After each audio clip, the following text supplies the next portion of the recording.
Nothing short of remarkable. We've been seeing them all throughout the weekend. The elites of the left claiming with a straight face that Renee Good was murdered in cold blood, ignoring that Renee Good was a mother who'd lost custody of 2 of her own kids and had totally reimagined herself in the past year as a lesbian anti-ICE warrior, far-left radical antagonist, devoting her life now to tormenting federal agents before she drove straight at one as she was about to be arrested.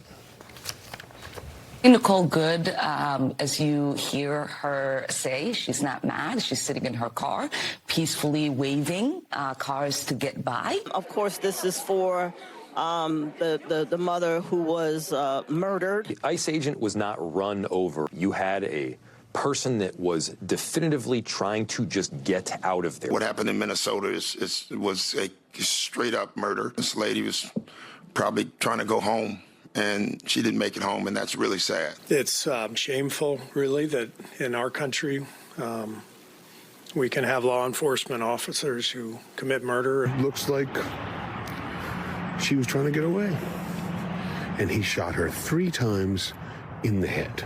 Murdered in cold blood. Just a mom trying to get home, murdered ruthlessly by ICE agents. She might as well have just been sitting on a park bench reading a book. Seriously dangerous propaganda is being spewed about what happened last Wednesday, 5 days ago. A barrage pummeling the American people from every angle. This is how they manufacture their own reality.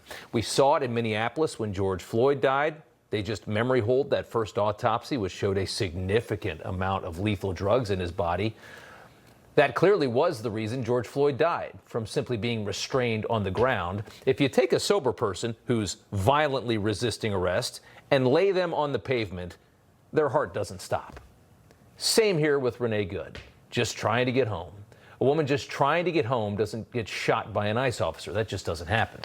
A woman who spends hours committing multiple crimes against ICE gets shot when she makes a final fatal error and barrels her SUV toward an armed officer just before her arrest. These are the martyrs of the left. There are others, but in Minnesota, these are the big 2. But to gain enough sympathy to move an election, you need a more sympathetic story. A career felon resisting arrest and a mom who lost custody of her kids and transitioned to Antifa at 37 years old are not exactly sympathetic to the average voter. So you have to create a new story, right? Then you get to the reality of what Renee Good was actually impeding here.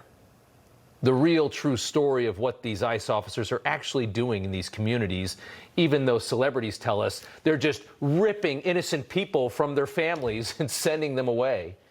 No. You know, everybody's reporting the same stories, the same spin. You turn the channel, it's always the same. But not us. We're different. We report the real news. No spin, just the facts. Turn to us, and you won't turn back. Tune in to Rob Schmitt tonight on Newsmax.